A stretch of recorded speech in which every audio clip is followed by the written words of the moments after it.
Good evening and thank you so much for joining us tonight. The fate of legislation that would allow taxpayer dollars to be used to send kids to private schools is now in the hands of the Texas House, where its fate is less certain than the state Senate, where the bill passed last week. Considering previous votes, it appears the future of this effort will now depend on Republicans representing rural areas. We're trying to create a package that will work for all 150 members of the Texas House versus 31 in the Senate.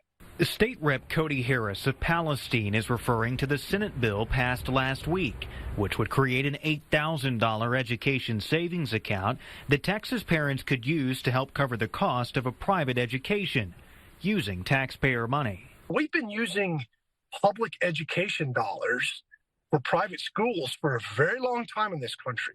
The GI Bill, the Pell Grant, those are all public dollars that go to private schools if the student chooses. State Rep Matt Schaefer of Tyler has long been a proponent of the plan and even appeared with the governor at Grace Community School earlier this year. Letting parents have greater say in the education of their child. But opponents, including public school leaders, say the plan is not right for Texas.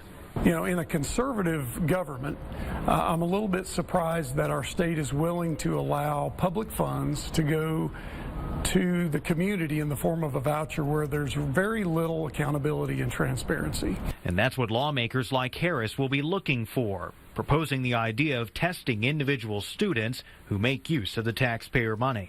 That this isn't a burden that we're creating for the private school, but for the child or the parents that choose to take the ESA and use that for private school tuition. Among the chief concerns for opponents, an effect on public school funding. Last week, the governor said he would add teacher pay to a special session agenda, but only if lawmakers pass his school choice legislation. I don't think it's right to hold additional funding for public schools hostage to the school choice debate. If I was governor, I would not take that approach. The simple truth is the votes, I don't think, are there to pass an independent school choice bill without being able to take care of my rural schools, for one. And there's a lot of other state reps just like me who feel the same way. And the governor has previously said he will keep lawmakers in Austin until they pass his plan.